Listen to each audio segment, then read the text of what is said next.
زهقت من اللحوم والفراخ وكمان الاسماك ومش عارفه تعملي غدا لذيذ كده وكمان ما يكونش مكلف. ادخلي شوفي الفيديو، بس ان شاء الله لو عجبك ما تنسينيش في لايك اشتراك وتعملي شير عشان الفيديو يوصل لاكبر عدد ممكن، وانا واثقه ان الاكله دي هتعجبك جدا جدا باذن الله. يلا شوفوا الفيديو بقى وشوفوا انا عملت الاكل الجميل ده ازاي، وما تنسوش تحطوا لايك. بسم الله الرحمن الرحيم والصلاة والسلام على أشرف المرسلين. ازيكم حبايبي، عاملين ايه؟ النهارده بقى هنعمل مع بعض أكل لذيذ كده ينفع لآخر الشهر، حاجة في منتهى الجمال. أول حاجة أنا عملتها، جبت حلة وحطيت فيها مادة دهنية وهحط فيها شوية بطاطس كده يا جماعة. تمام، هعمل لكم كذا صنف النهارده مع بعض وانا واثقة ان هو بإذن الله هيعجبكم. وفوق البطاطس هحط لها حوالي 4 فصوص كده من الثوم اهو، وهنديها تشويحه كده.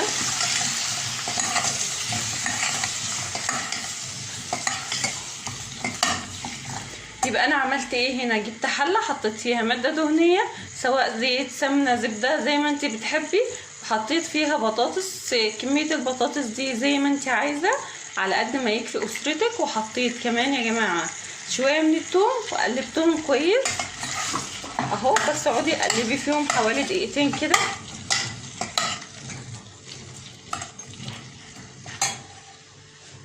بعد البطاطس بتاعتي بقى ما قعدت على البوتاجاز وقت حلو، هحط لها حوالي نص كوبايه من الميه. تمام، مش هحط ملح ولا اي حاجه خالص دلوقتي الا البطاطس بتاعتي تبدا تدخل في السوا، نبدا نحط لها البهارات بتاعتها. هنغطي عليها بقى ونسيبها تستوى ونروح نجهز تاني اكله.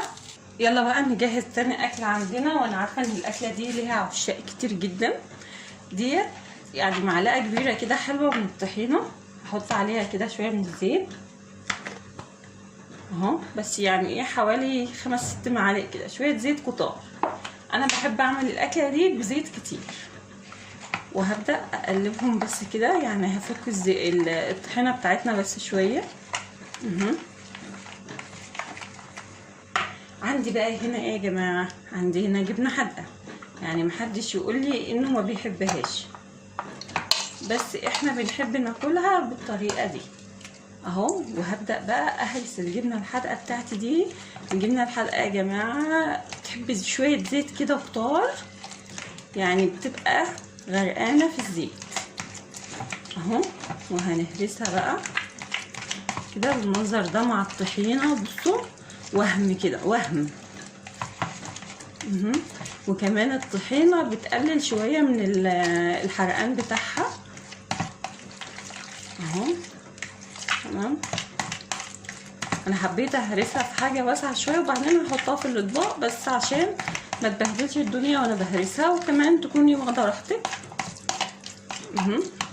هنا بقى مجهزه لها شويه من الفلفل اهو، شويه كده من الفلفل الاخضر، ممكن جزر، اي حاجه هتضيفيها عليها مش هتقول لا. شويه من الطماطم اهو. تمام، هحوش بس الفلفل ده كده وقشر الاستفندي، وهحط بقيه المش ده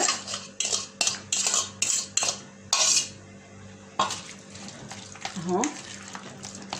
ودي كده الاكله بتاعتنا او التانية جهزت، نحطها في الاطباق بقى كده بعد شكلهم بعد ما حطيتهم في الاطباق. شايفين يا جماعه؟ جميله جميله، مش ممكن اتخيل لكم ولا اوصف لكم ريحتها، حاجه كده في منتهى الجمال. نسيب دي بقى على جنب ونروح نجهز تالت اكله معانا. يلا بقى حبايبي نعمل اكلتنا التانية. انا بصراحه هحط البرام على البوتاجاز وهعمل فيه، ودي اول مره اجربها بصراحه، يعني مش عارفه هو ينفع يتحط فيه على البوتاجاز ولا لا. هنقول بسم الله كده. حطيت شويه من الزيت وهحط بقى بصلايه كده بسم الله اهو. بس الاكل في الفخار يا جماعه ليه ريحه كده، يعني حاجه كده بتكون حلوه جدا بصراحه اهو. انا بس هدي للاكله بتاعتنا دي كلها كده تشويحة على النار بسيطة اهو. الوقت بعد البصلة بتاعتي ما اتشوحت كده بس حبة بساط، هنزل عليها كمان بمعلقة توم اهو، وهديها بردك. يعني انا عايزة كل حاجة تكون ني في ني كده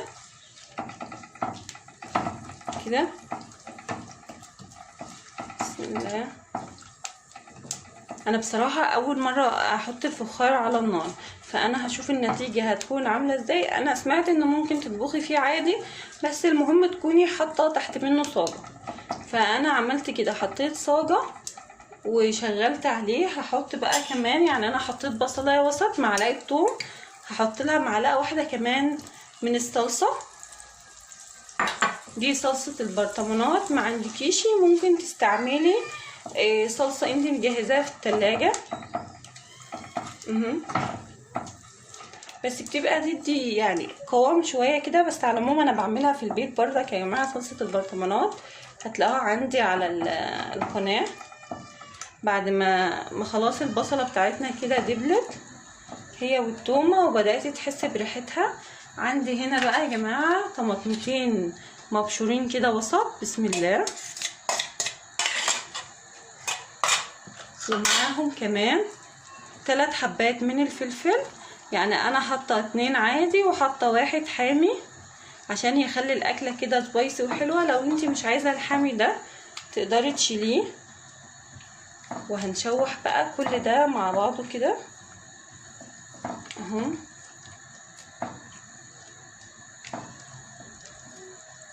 هنبهرها بقى بملح وفلفل وبابريكا. عندي بقى هنا نص معلقه كده من الفلفل الاسمر، وعندي كمان نص معلقه من البابريكا،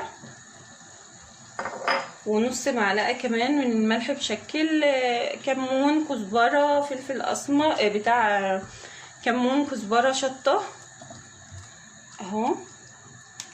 وهنشوح كل ده كده مع بعضه ونسيبه ثواني بس، مش هياخد حاجه. احنا مش عايزينها يا جماعه تدبل، يعني احنا عايزين واحنا بناكل كده نحس بطعم الاكله بتاعتنا اللذيذه دي.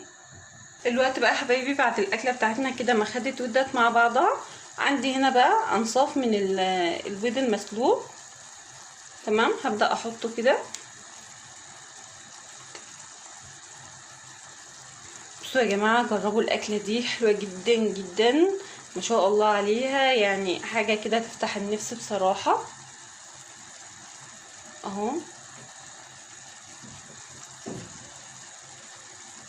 خلي عدد البيض بعدد افراد الاسره كده. وبعد ما حطيت البيض بتاعنا هياخد غلوه. عندي بقى هنا شويه من الجبن رومي، موتزاريلا، اي حاجه متاحه عندك حطيها ضيفيها، مفيش منها اي مشكله. ممكن كمان تعمليها ببواقي التلاجة، الجبن اللي موجوده عندك كده. وهغطي عليها واسيبها بس كده ثواني مع بعضها يا جماعه، وبعدين بقى نرجع نشوف شكلها النهائي. بصوا يا حبايبي، الاكله خلاص بتاعتنا خلصت. هحط لها بس اي حاجه خضرة كده، او شويه فلفل، شويه بقدونس، اي حاجه متاحه عندك حطيها. تمام اهو. والحمد لله موضوع الفخار عدى معانا على خير. بصراحه اول مره اجربه، الحمد لله يعني. الوقت بقى يلا نروح نشوف شكل اكلنا النهائي. خلاص اكلتنا خلصت، هنطفي عليها. اكله حلوه جدا ولذيذه، والبيض بالطريقه دي يعني اختراع بصراحه. تسلم ايد اللي اخترعتها وفكرت فيها او اللي اخترعها، حلوه جدا جدا يا جماعه. يلا بقى نروح نشوف شكل اكلنا النهائي سوا. وكده بقى حبايبي يبقى الغدا الجميل بتاعنا خلص. انا قدمته هنا كمان جنب مخلل وشويه من كده من السلطه. دي الجبنه الجميله اللي عملناها سوا. وده طبق البيض ده يا جماعه لازم تجربوه، البيض ده وهم. ودي البطاطس بتاعتنا بعد ما استوت، انا بس بهرتها اهو. يا رب بقى فكره الغدا تكون عجبتكم. شايفين قد ايه سهله وبسيطه، وباذن الله مشبعه جدا، تنفعك لاخر الشهر كده في الازمات. ويا رب بقى الطريقة بتاعتي تكون عجبتكم. ان شاء الله لو عجبتكم ما تنسونيش في لايك واشتراك وتعملوا شير عشان الفيديو يوصل لاكبر عدد ممكن. مع السلامة، ونتقابل في فيديوهات تانية كتير ان شاء الله.